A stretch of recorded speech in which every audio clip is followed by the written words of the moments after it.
Story நேரம் தமிழ் வியூவர்ஸ்க்கு hi. Legend of female ஜெண்டரோட 10வது எபிசோட்ல என்ன ஆக போகுதுன்னு தான் இன்னைக்கு இந்த வீடியோல பார்க்க போறோம். லாஸ்ட் எபிசோட்ல ஷாவ்ஜூ கண்ணு முன்னாடியே ஹியா 12 டெட் பாடிஸ் இருக்கிறத பார்த்துட்டு இருந்தா அதோட தான் முடிஞ்சது. இன்னைக்கு இந்த எபிசோட்ல இந்த விஷயத்தை சூஷாவோட அசிஸ்டன்ட் பொண்ணு ரகசியமா பார்த்துட்டு போயிட்டு சூஷாவ் கிட்ட சொல்ல ஆரம்பிக்கிறா. என்னது ரூஃபையோட அசிஸ்டன்ட் அவ்வளவு கொடூரமான ஒரு ஆளு, அந்த ஆளு ஹியா கொண்டுட்டாளா அப்படின்னு சூஷாவுக்கு கொஞ்சம் ஷாக்கிங்காவும் இருக்கு. அது மட்டும் இல்லன்னு அந்த அசிஸ்டன்ட் பொண்ணு 12 பொண்ணுங்களை கடத்திட்டு வந்து அவகிட்ட தப்பா நடந்துட்டு கொலை பண்ணிருக்கான். எவ்வளவு ஒரு கொடூரமான ஆளு மெஜிஸ்ட்ரேட்டோட பையன் அப்படின்னு சொல்ல அதை பத்தி நம்ம கண்டுக்க போறது இல்ல. அவங்களுக்கு பரிதாபம் பார்த்தா நம்ம நிலைமை மோசமாயிடும், ப்ளீஸ் விட்டுரு அப்படின்னு அங்க சூஷாவ் சொல்றான். அசிஸ்டன்ட் பொண்ணுக்கான மனசு கஷ்டமா இருக்கு. இங்க இன்னொரு பக்கம் அமைதியா நம்ம ஹியா போய் ஷாவ்ஜூட்ட சொல்லிட்டு இருக்கா. அந்த பொண்ணுங்க எல்லாம் எவ்வளவு பாவம், அதுக்கு நம்ம சும்மா விடக்கூடாது, பழி வாங்கணும், கமாண்டர் ஏதாவது சொல்லுங்க அப்படின்னு சொல்ல அது அப்புறம் பாத்துக்கலாம், அவங்க ஏற்கனவே இறந்து போயிட்டாங்க, இப்ப பழி வாங்குறது அப்புறம் பழி வாங்குறது எல்லாமே ஒண்ணுதான், ஆனா இப்ப நம்ம மிலிட்டரிக்கு சாப்பாடு வேணும், அததான் கான்சென்ட்ரேட் பண்ணணும்னு சொல்ல பொண்ணுங்கன்னா அவங்க உயிருக்கு மரியாதையே இல்லல்ல, உங்ககிட்ட போய் சொல்ல வந்தேன் பாருங்க அப்படின்னு அங்க இருந்து கோச்சுக்கிறா ஹியா. உடனே ஷாவ்ஜூ சொல்றான், எனக்குன்னு பிளான் இருக்கு, அதை நான் பண்ணிக்கிறேன், அதை ஒன்றும் சொல்லணும்னு அவசியம் இல்லைன்னு சொல்ல ஹியா அங்க இருந்து கோச்சிட்டு கிளம்பியே போயிடுறா. அடுத்த நாள் காலைல ஹியா எந்திரிக்கிறா. ஷாவ்ஜூ அவகிட்ட வந்து இந்த லெட்டர் ஒண்ணு வச்சிருக்கான், பக்கத்துலயே கொஞ்சம் மெடிசனும் இருக்கு, இந்த மெடிசனை 3 வாரம் சாப்பிட்டுட்டு அமைதியா படுத்து ரெஸ்ட் எடு, இன்னைக்கு நீ எங்கேயும் வெளியே போக வேண்டாம் அப்படின்னு சொல்ல நீ சொன்னா நான் கேட்கணுமா அப்படின்னு சொல்லிட்டு அங்கே உடனே ஹியா கிளம்ப ஆரம்பிக்கிறா. இங்க ஷாவ்ஜூவோட அசிஸ்டன்ட் நேரா போயிட்டு இந்த பொண்ணுங்க எல்லாம் காணாம போனதுக்கு ஒரு நோட்டீஸ் போட்டு இருந்ததுல அங்க போயிட்டு சில திங்ஸ் எல்லாம் நோட் பண்ணிட்டு இருக்கான். ஹியா அங்க போயிடுறா. என்னப்பா உங்க பாஸ் அனுப்புனாரா அப்படின்னு கேக்குறா. அந்த பையன் நேரா அங்க இருந்து கிளம்பி ஷாவ்ஜூவை பார்த்து நான் நோட்ஸ் எடுக்கிறதுக்கு போனப்போ உங்க ஹியா வந்திருந்தா அப்படின்னு சொல்ல அதை பத்தி கவலைப்பட வேண்டாம், வேற என்ன ஆச்சு அப்படின்னு சொல்லிட்டு ஷாவ்ஜூ கேக்குறான். அவ போனா போயிட்டு போறா அப்படின்னு. ரூஃபையை பத்தி விசாரிச்சேன், இன்னும் மினிஸ்டரோட பிரைம் மினிஸ்டர் வீட்டுக்கு போயிட்டு ஐஸ் போட்டு தான் இருக்கானா அப்படின்னு அசிஸ்டன்ட் சொல்றான். அப்ப இந்த 2 பேத்துக்கும் நடுவுல ரிலேஷன் எப்பயோ ஆரம்பிச்சிருச்சு போல. இத்தனை நாள் நான் தான் ரூஃபை ரொம்ப நல்லவன், என்னோட ஃப்ரெண்ட் நினைச்சு வாழ்ந்துட்டு இருந்திருக்கேன், அது எவ்வளவு பெரிய தப்புன்னு எனக்கு இப்பதான் புரியுது. வேணுனே தான் ரூஃபை அப்ப படைகள் எடுத்து லேட்டா வந்தான் போல, வேணுனே தான் எங்க அப்பாவை கொண்டிருக்காங்க அப்படின்னு சொல்லிட்டு ஷாவ்ஜூ பயங்கரமா கடுப்பாயிட்டு இருக்கான். கண்டிப்பா இப்ப இந்த ரூஃபையோட அசிஸ்டன்ட் இறந்து போனதால இங்க இருக்க மெஜிஸ்ட்ரேட் பயந்து போயிருப்பான் அப்படின்னு ஷாவ்ஜூ சொல்லிட்டு இருக்கான். அதே மாதிரியே மெஜிஸ்ட்ரேட் நேரா போய் சூஷாவை பார்த்து இந்த அசிஸ்டன்ட் ஒருத்தன் என் கூட இருந்தாங்க வந்தானான்னு கேட்க இல்லையே நான் பாக்கலையே அப்படின்னு சூஷாவ் சொல்றான். இவனுக்கு ஒரே பதட்டமா இருக்கு. மெஜிஸ்ட்ரேட் அங்க இருந்து கிளம்பி போயிடுறான். அங்க ஒன்னே சூஷாவ் அவனோட அசிஸ்டன்ட் பொண்ணை பார்த்து ஏற்கனவே ரூஃபையோட அசிஸ்டன்ட் கொலை பண்ண வந்தா ஷாவ்ஜூவை, அந்த கொலையும் நடக்கல, அந்த அசிஸ்டன்ட்டும் காணாம போயிட்டான். சோ மெஜிஸ்ட்ரேட் ரொம்ப பயந்திருக்கான். இந்த நேரத்துல அவன் டாக்குமெண்ட்லாம் நம்ம எடுக்கணும் அப்படின்னு சொல்லிக்கிட்டு இருக்கான். இங்க அந்த மெஜிஸ்ட்ரேட் வெயிட் பண்ணிக்கிட்டு இருக்கான். சூஷாவ் கூட மெஜிஸ்ட்ரேட்டோட பையன் கூட. கரெக்டா அந்த இடத்துக்கு நம்ம ஹியா ஷாவ்ஜூ 2 பேரும் வராங்க. வந்தவங்கலாம் ஒன்னாதான் சாப்பிட போறாங்க, அதுக்கு உட்காடுறாங்க. ஹியா பார்த்துட்டு என்னங்க விருந்து பிரமாதமா இருக்குன்னு சொல்ல சூஷாவ் பாக்குறான். உங்க கண்ணு சரியா அடிச்சான்னு கேக்குறான். எனக்கு என்ன கண்ணுக்கு ரொம்ப நல்லதா இருக்கு, என்ன மாதிரி ஒரு பெரிய டாக்டர் கண்ணுக்கு ஏதாவது ப்ராப்ளம் வர விடுவேனா என்ன அப்படின்னு கேட்க மெஜிஸ்ட்ரேட்டோட பையன் உனக்கு நல்லதான கண்ணு இருக்கு, அப்ப எங்க மருந்தெல்லாம் ஏன் வேஸ்ட் பண்ண அப்படின்னு சொல்லிட்டு கத்த ஆரம்பிக்கிறான். ஷாவ்ஜூ உடனே சாரி, என்ன அசாசினேட் பண்ண ட்ரை பண்ணாங்கல்ல, அதனால என் கசன் பயந்து போயிட்டு அவனுக்கு கண்ணு தெரியாத மாதிரி நடிச்சிருக்கான், அதை பத்தி தப்பா எடுத்துக்காதீங்கன்னு சொல்ல பரவாயில்ல பரவாயில்ல ரொம்ப இன்ட்ரெஸ்டிங்கான ஆளாதான் இருப்பாரு போல அப்படின்னு சொல்லிட்டு மெஜிஸ்ட்ரேட் சொல்ல ஆரம்பிக்கிறான்.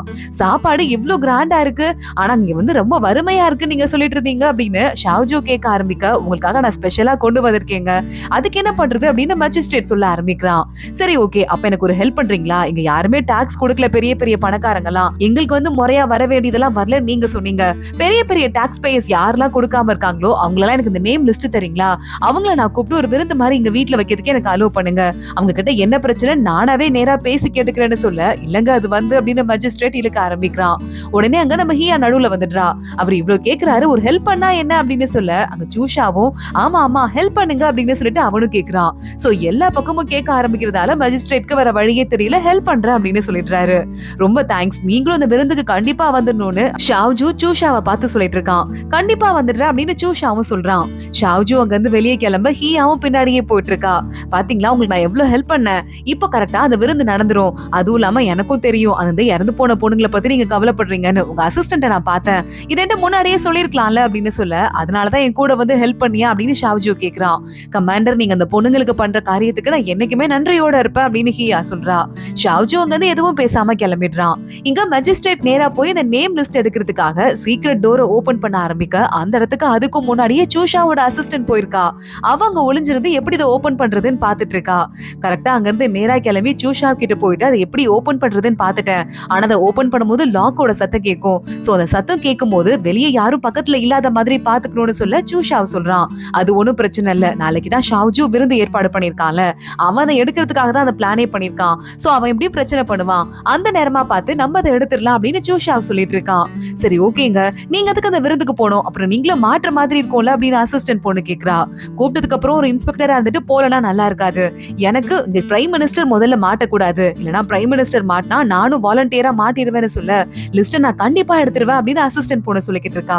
இங்க அடுத்த நாள் விருந்தும் ஆரம்பிக்குது. சூஷா கூட அங்க வந்து விருந்துல உட்கார்ந்துட்டு இருக்கான். அப்ப ஹியா ஏஞ்சி போறா. அம்மா உங்களுக்கு எல்லாம் என்னையா கஷ்டம், வரி கொடுக்கறதுல ஏன் கொடுக்க மாட்டேங்கிறீங்க, என்ன பிரச்சனைன்னு சொன்னீங்கன்னா நானும் ஹெல்ப் பண்ணுவேன் அப்படின்னு சொல்ல ஆரம்பிக்கிறா. அவங்க ஏதாவது சொல்லலாமான்னு வாயை திறக்கிறாங்க. மஜிஸ்ட்ரேட் உடனே தொண்டையை கணைக்க ஆரம்பிச்சிடுறாரு.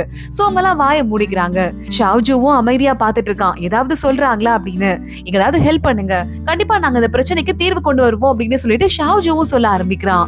அவங்க எதுவும் மறுபடியும் சொல்ல வராங்க. மறுபடியும் மஜிஸ்ட்ரேட் தொண்டையை கணைக்க ஆரம்பிக்கிறான். என்னங்க இது, யாருமே பேசாட்டி எப்படி, நம்மளாம் கொஞ்சம் வெளியே வாக்கிங் போயிட்டு வரலாமா, வாங்க ஒரு நல்ல ஸ்பாட் எனக்கு தெரியும் அப்படின்னு ஷாவ்ஜூ கூப்பிட பின்னாடியே ஹியா போறா. எல்லாரும் வாங்க, உங்களை தானே கூப்பிடுறாரு அப்படின்னு. அங்க இருக்கிற அத்தனை அந்த பணக்காரங்களும் கிளம்பி பின்னாடியே போயிட்டு இருக்காங்க. நானும் போய் பாக்குறேங்க, அது நல்ல ஸ்பாட்டாவே சூஷாவும் போயிட்டு இருக்கான். ஆனா அவங்க நேரா கூட்டு போறது அந்த டெட் பாடிஸ் எல்லாம் இருக்குல்ல அந்த கோவிலுக்கு. உள்ள போனதுமே அங்க இருக்கிற பெரிய ஆளுங்களோட பொண்ணுங்களே 2 பேர் இருக்காங்க போல. அவங்க எல்லாம் போயிட்டு என் பொண்ணு பாடி எப்படிங்க இங்க வந்ததுன்னு அழ ஆரம்பிக்கிறாங்க. அப்போ உடனே ஹியா பாக்குறா, இந்த வீட்டுல இந்த பாடி எல்லாம் புதைஞ்சு கிடக்குனா இந்த வீட்டுல இருக்கவங்களுக்கு தானே சம்பந்தம் இருக்கணும்னு மஜிஸ்ட்ரேட்டோட பையனை பாக்க, என் பையன் அப்பாவி, எங்க வீட்டுல பாடி இருக்குங்கிறதுக்காக என் பையன் மேல இப்படி அபாண்டமா பழைய போடாதீங்கன்னு மஜிஸ்ட்ரேட் அழ ஆரம்பிக்கிறாரு. ஷாவ்ஜூ மேலையும் நம்ம ஹியா மேலையும் பழைய தூக்கி போடுறாரு. இவங்கதான் ஏதோ பொய் சொல்லிட்டு இருக்காங்க போல அப்படின்னு. அப்போ உடனே நம்ம ஷாவ்ஜூ பாக்குறான். சரி ஓகே, நீங்க என்ன நினைக்கிறீங்க அப்படின்னு சூஷாவை பார்த்து கேட்க, நீங்க சொல்ற வார்த்தையில எனக்கு நம்பிக்கை இருக்கு, ஆனா எப்படிங்க ஆதாரமே இல்லாம வந்து அவரை சந்தேகப்படுறது அப்படின்னு சூஷா கேட்டுட்டு இருக்கான். ஆதாரம் தானே, எங்க கிட்ட ஒரு ஆதாரம் இருக்கு அப்படின்னு சொல்லிட்டு நேரா அங்க திரும்பி பார்க்க அந்த பக்கமா அந்த டாட்டா இருந்தால அவங்க வந்துடுறா. டாட்டா வந்ததுமே ஷாவ்ஜூவோட அசிஸ்டன்ட் அங்க இருந்து கிளம்பி போயிடுறான் நைஸா அந்த டாக்குமெண்ட்ஸ் எல்லாம் எடுக்கிறதுக்காக. டாட்டா அங்க வந்துட்டு, நாங்க ராஜா இருக்காருல, அவர்கிட்ட பர்சனலா டாக்டரா இருக்கிறவரோட பொண்ணு, நான் அந்த ஊருக்கு வந்தப்ப என்ன இந்த பையன் கடத்திட்டு வந்தான், இல்ல நல்ல வேலை ஷாவ்ஜூ வந்து காப்பாத்தினாரு, இல்லனா நான் இங்க 13வது பாடியா இருந்திருப்பேன் அப்படின்னு சொல்ல உடனே இல்லங்க இந்த பொண்ணு சொல்றதுக்காக அதெல்லாம் நம்ப முடியுமா, என் பையன் அப்பாவி அப்படின்னு மஜிஸ்ட்ரேட் மறுபடியும் சொல்றான். ஓ இன்னும் உங்க பையன் அப்பாவியா, காணாம போன பொண்ணுங்களோட நம்பர் 12, இங்க இருக்கிற டெட் பாடியோட நம்பரும் 12 இருக்கு, அது மட்டும் இல்லாம இங்க 12 சிலை கரெக்டா வச்சிருக்கீங்க, ஏன்னா அந்த ஆத்மாக்களுக்கு கொஞ்சம் கூட நிம்மதியே கிடைக்க கூடாதுன்னு, அது எல்லாத்துக்குமே ஒரு அர்த்தம் இருக்குதானு கேட்க, நாங்க 12 சிலை சும்மா கேஷுவலா வச்சோம் அப்படின்னு மஜிஸ்ட்ரேட் சொல்ல ஆரம்பிக்கிறான். அங்க இருக்கிறவங்க எல்லாம், என் பொண்ணை போய் இப்படி கொலை பண்ணிட்ட, நீ எவ்வளவு கேவலமான ஆளா இருக்க, என் பொண்ணை திரும்ப கூடுறா அப்படின்னு இந்த 2 பேர் வேற அழ ஆரம்பிக்கிறாங்க. ஹியா அங்க வந்துடுறா. கமாண்டர் இங்க இருக்காரு ஷாவ்ஜூ, உங்க பொண்ணுங்களுக்கு எல்லாம் நீதியை வாங்கி தராம விட மாட்டாரு, அவருக்கு ஹெல்ப் பண்ணுவாருன்னு சொல்ல, நல்ல வேலை நீங்க இங்க இருக்கீங்க, எங்களுக்கு நீதியை வாங்கி கொடுங்கன்னு அவங்களும் கெஞ்ச ஆரம்பிக்கிறாங்க. அதுவும் இல்லாம எந்தெந்த தேதியில இந்த சிலையை வச்சாங்க அப்படின்னு பார்த்தா எந்த நாள்ல பொண்ணுங்க காணாம போனாங்க, அதுக்கப்புறம் தான் அந்த சிலையை வச்சிருப்பாங்கிறதும் தெரிஞ்சிரும்ல அப்படின்னு அடுத்த ஐடியாவே ஹியா கொடுக்குறா. அவங்க எல்லாரும் இப்ப வாயை முடிக்கிறாங்க. மஜிஸ்ட்ரேட்டுக்கு பயமே வந்துருது. ஹியா அந்த பக்கமா தள்ளி போறா. இங்க என்ன ஒரு ஆம்பளை பாடி இருக்கு அப்படின்னு ரூஃபையோட அசிஸ்டன்ட் பாடி எங்க இருக்குல்ல அதை காட்ட ஆரம்பிக்க, இன்னொரு கொலை வேறையா, இந்த பையன் தான் வந்து நேத்து என்ன கொலை பண்றதுக்கு ட்ரை பண்ணா, அசாசினேட் பண்ண ட்ரை பண்ணா, இன்னைக்கு அந்த பையன் இறந்து கிடக்குறான், அப்ப அதுக்கு காரணம் யாரா இருக்கும்னு எனக்கு புரியல அப்படின்னு ஷாவ்ஜூ பேச ஆரம்பிக்கிறான். கண்டிப்பா அதுக்கு பின்னாடி ஏதோ ஒரு முக்கியமான விஷயம் இருக்கு, கரெக்ட் தானே அப்படின்னு மஜிஸ்ட்ரேட் கிட்ட போய் கேட்க ஆரம்பிக்க மஜிஸ்ட்ரேட் பயந்து போயிடுறான். இங்க நேரா சூஷாவோட அசிஸ்டன்ட் பொண்ணு எல்லாருக்கும் முன்னாடி எங்க போயிட்டு டாக்குமெண்ட்ஸ் எல்லாம் எடுக்க ஆரம்பிக்கிறா. கரெக்டா அப்பதான் ஷாவ்ஜூவோட அசிஸ்டன்ட் உள்ள போறா. 2 பேருக்கும் சண்டை நடக்க ஆரம்பிக்குது. அந்த புக்ஸ் கீழே விழுது. ஷாவ்ஜூவோட அசிஸ்டன்ட் அதுல இருந்து ஒரு புக் எடுக்கிறதுக்குள்ள மத்த எல்லா புக்கையுமே சூஷாவோட அசிஸ்டன்ட் எடுத்துட்டு அங்கிருந்து ஓடி போயிடுறா. ஆனா இது ஒரு பொண்ணு அப்படிங்கறத நம்ம ஷாவ்ஜூவோட அசிஸ்டன்ட் கண்டுபிடிச்சிடுறான். இங்க வேகமா அந்த மஜிஸ்ட்ரேட் விசில் எடுத்து அடிக்க ஆரம்பிக்கிறான், அவனோட வீரர்கள் எல்லாம் வந்து காப்பாத்துவாங்கன்னு. ஆனா அங்க வரது எல்லாமே நம்ம ஷாவ்ஜூவோட ஆளுங்க தான். நாங்க எல்லா இடத்துலயும் தேடி பார்த்துட்டோம், இவங்க எங்கெல்லாம் வந்து தானியத்தை சேர்த்து வைக்கணுமோ அங்கெல்லாம் எந்த தானியமுமே இல்ல, பொய் சொல்லிட்டு இருக்காங்க. அதுவும் இல்லாம இங்க இருக்கிற எல்லா வீரர்களுமே எல்லா பணக்காரங்களுமே டாக்ஸ் கரெக்டா கட்டிட்டு தான் இருக்காங்கன்னு சொல்ல, விசாரிக்க வேண்டிய நேரம் வந்துருச்சு, இவர் மேல கேஸ் போட்டு விசாரிங்க அப்படின்னு நம்ம ஷாவ்ஜூ ஈஸியா சொல்லிட்டு, அதுவும் இல்லாம அந்த 12 பேர் இறந்து போயிருக்காங்க, 13 பேர் அந்த பையனை சேர்த்து அப்படின்னு சொல்லிட்டு விசாரிக்க ஆரம்பிக்கிறான். மஜிஸ்ட்ரேட் டக்குன்னு கால்ல விழுந்து, நான் உண்மையை சொல்லிடுறேன், அப்ப என்னையும் என் பையனையும் உயிரோட விட்டுறணும்னு சொல்ல ஆரம்பிக்கும் போதே அங்கிருந்து ஒரு அம்பு வருது. மஜிஸ்ட்ரேட் அங்கேயே கொண்டு போட்டுடுறாங்க. செம்ம கடுப்பாயிடுது ஷாவ்ஜூக்கு. சூஷாவ் எவ்வளவு உண்மையா இருக்கான் பாரு பிரைம் மினிஸ்டருக்கு, அவன் ஆளை வச்சு இந்த இவளை கொன்னுட்டான் அப்படின்னு சொல்லிட்டு நல்லாவே ஷாவ்ஜூக்கு தெரியுது. முறைக்க ஆரம்பிக்கிறான். இங்க ஷாவ்ஜூ அங்க இருந்து கிளம்பி போயிட்டு இருக்கும் போது அந்த இடத்துக்கு வந்துடுறா நம்ம ஹியா. நீங்க ஹெல்ப் பண்ணுவீங்கன்னு எனக்கு தெரியும், ஆனா இவ்வளவு சீக்கிரம் ஹெல்ப் பண்ணுவீங்கன்னு எனக்கு தெரியாது, நீங்க ஹெல்ப் பண்ணதாலதான் அதெல்லாம் நடந்திருக்கு அப்படின்னு யோசிக்க ஆரம்பிக்கிறா. என்னைக்குமே இதை நான் மறக்க மாட்டேன், அந்த பொண்ணுங்க ஆத்மா கூட உங்களுக்கு தேங்க் பண்ணும் அப்படின்னு சொல்லிக்கிட்டு இருக்கா. இங்க சூஷாவ் கிட்ட புக் எல்லாம் போயிடுது. நல்ல வேலை இதெல்லாம் நம்ம கைக்கு கிடைச்சிருச்சு. சோ பிரைம் மினிஸ்டர் மாட்ட மாட்டாரு. ஏற்கனவே என்ன ஷாவ்ஜூ சந்தேகப்பட்டுட்டு தான் இருக்காங்கறதால நீ யாருன்னு தெரிஞ்சாலும் அது ஒரு பெரிய விஷயம் கிடையாது. ஆதாரம் இல்லாம என்ன பண்ண முடியும் அப்படின்னு சூஷாவ் சொல்லிக்கிட்டு இருக்கான். இங்க ஒரே ஒரு டாக்குமெண்ட் மட்டும் தானே இருக்கு. அதை வச்சு என்ன பண்ண முடியும் அப்படின்னு ஷாவ்ஜூ ஆரம்பிக்கிறான் விசாரிக்கிறதுக்கு. அசிஸ்டன்ட் சாரின்னு சொல்ல, இல்ல நம்ம யூஸ் பண்ண பிளான அவங்க அதுக்கு மேல யூஸ் பண்ணிக்கிட்டாங்க, அட்வான்டேஜ் எடுத்துக்கிட்டாங்க. அதுக்கு உன் மேல தப்பே கிடையாது. இப்ப நம்ம கிட்ட எவிடன்ஸ் கம்மியா இருக்குங்கிறதால நம்மளால இப்போதைக்கு தானியத்தை எப்படி வாங்குறதுங்கிறது மட்டும் தான் ஒரே பிரச்சனையா இருக்குன்னு சொல்ல, அத பத்தி பாத்துக்கலாம் அப்படின்னு சொல்லிட்டு மறுபடியும் ஷாவ்ஜூ சொல்ல ஆரம்பிக்கிறான். 12 பொண்ணுங்களுக்கும் அங்க ஒரு கல்லறையை கட்டுறாங்க. அதுல இருந்துட்டு இருக்கும்போது பாவம் அந்த பொண்ணுங்களா இருக்கதாலேயே கஷ்டப்படுறாங்கன்னு சொல்லிட்டு டாடா சொல்றா. பொண்ணுங்களா இருந்தாலும் பையனா இருந்தாலும் ஒருத்தங்கள நம்பி இன்னொருத்தங்க இருக்க கூடாது. கூண்டுல அடைச்சு வச்ச பறவை மாதிரி இருக்க கூடாது. அதனாலதான் கமாண்டர் கூட இனிமே சுதந்திரமா வாழுங்கன்னு கல்லறையில எழுதியிருக்காரு அப்படின்னு அங்க ஹீயா சொல்லிக்கிட்டு இருக்கா. ஜூஷா அவங்க அம்மாவை பத்தி யோசிச்சு பாக்குறான். அவங்க அம்மா இறந்து போறதுக்கு முன்னாடி, நான் பொண்ணுங்கிறதால கஷ்டப்படுறேன்னு நினைக்காத, இன்னொரு பால்கன் இருந்ததுன்னா மறுபடியும் பொண்ணா பிறந்து ஒன்ன பிள்ளையா பெப்பேன், நீ எனக்கு அந்த அளவுக்கு முக்கியம்னு சொல்லிட்டு இறந்து போயிருக்காங்க. ஜூஷா இதை பத்தி யோசிச்சுட்டு ஏன் அம்மாக்கும் நீதியை கொண்டு வரதுக்கு யாராவது பிறந்திருந்தா எவ்வளவு நல்லா இருந்திருக்கும்னு யோசிக்க ஆரம்பிக்கிறான். இங்க ஷாவ்ஜூ கெட்டவங்க எல்லாம் புடிச்சு கொடுத்ததால அவ்வளவு பேர் அங்க வந்து ஷாவ்ஜூக்கு கிஃப்ட் கொடுக்குறாங்க. ஷாவ்ஜூக்கு இதெல்லாம் பழக்கம் இல்லாதனால வெக்கமா இருக்கு. அங்க ஹீயா வந்துட்டு வெக்கமா இருந்தா நான் கண்ணு மூடிக்கிறேன் அப்படின்னு கண்ணு மூடிட்டு இருக்கா.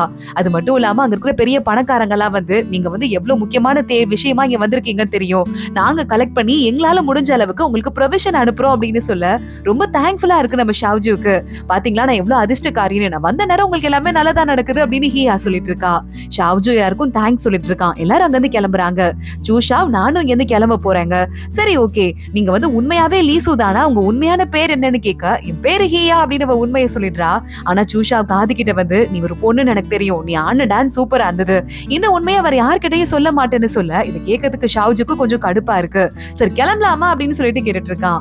எல்லாரும் கிளம்புறாங்க. மறுபடியும் ஷாவ்ஜூ அவரோட மிலிட்டரி பேஸ்மெண்ட்டுக்கு போயிடுறான். அங்க போனதும் லீசு வரான். அப்பா நல்ல வேலை முடிச்சிட்டீங்களா, எல்லா பிரச்சனையும் முடிஞ்சிட்டதால இந்த கல்யாணம் ஒரு வழியா நின்னு போயிருக்கும், அந்த அடங்காப்பிடாரியை நான் கல்யாணம் பண்ணிக்க வேண்டான்னு சொல்ல, அங்க இது பின்னாடியே டாட்டா வரா. யார பாத்துற அடங்காப்பிடாரின்னு சொன்னு லீசுவை போட்டு துரத்த ஆரம்பிக்கிறா.